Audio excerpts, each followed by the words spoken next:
بونجور. بلانتيفاي او جرين هاوس بعتولي النهارده حبه حاجات كده اهوت اجربها، ومش قادره استنى اوريها لكم معايا. يلا نعمل مع بعض الانبوكسنج ونشوف ايه هم اللي جايبينهولي. تترارا. احلى حاجه في الدنيا دي ولا ايه؟ اللي ما يعرفش ايه دوت، ده شبك تظليل بيحمي الشمس في الصيف ان هي تخش تحرق النباتات، فانا جايبه منه. عندي هنا رفوف او شالفز بحط فيها الحاجات التعقيل والحاجات دي كلها والسيدلينجز المستنبتات بتاعتي، فمحتاجه لهم في الصيف شبكه زي دي. بصوا عندي كذا شلف كده عايزه اعمل لهم غطا عليهم، يعني علشان السيدلينجز والتعقيل اللي انا بعمله. دي اول حاجه جابوها لي. ترررتتتتا. جابوا لي انواع برضو كمان بذور.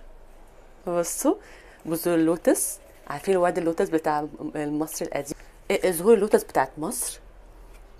جابوا لي باكج، وجابوا لي كمان تمر حنه، انا كنت عايزه اجرب ازرعهم.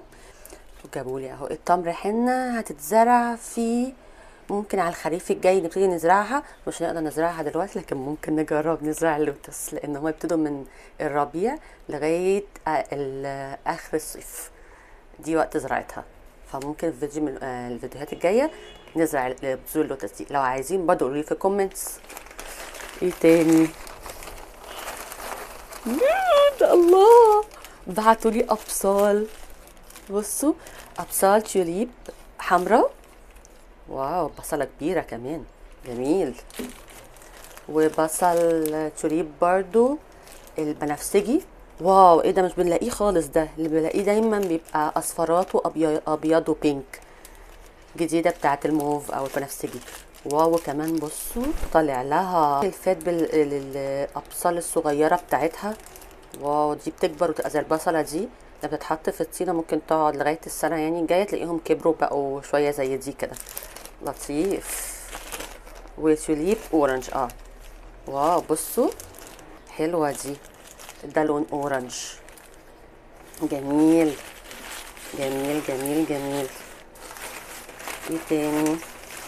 فيها فعلا حاجتين، مالاسيون. المالاسيون ده بقى للبق، او هو مبيد حشري، بيتداوم في ميه استحلاب يعني، يرش بقى عناكب. واهم حاجه اللي بتقرفني دايما البق الدقيقي، فظيع، حشرة كده صغيرة لونها أبيض بس بتتكاثر بطريقة عايزة يعني قنبلة عشان تخلصنا منها. وآخر حاجة بصوا تويزر كده، أو عايزة أطلعه لكم من البلاستيك عشان تشوفوه. تيري تيري أهو، بيقولوا عليه إيه، مرقاط. بصوا يا ده كمان، بصوا البوز بتاعه، شايفينه؟ بالكاميرا تقرب، البوز بتاعه رفيع قوي.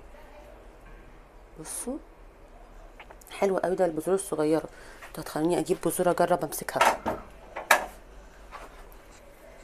لو مسكتها تبقى تحفه. الله، مش هقدر امسكهم بعد كده بايدي. ده اختراع جامد جدا، ده حاجه من الحاجات الحلوه قوي بعد شبكه التظليل. بصراحه انا هحط لكم كله بقى كده تتفرجوا عليهم. انا بعت كل ده،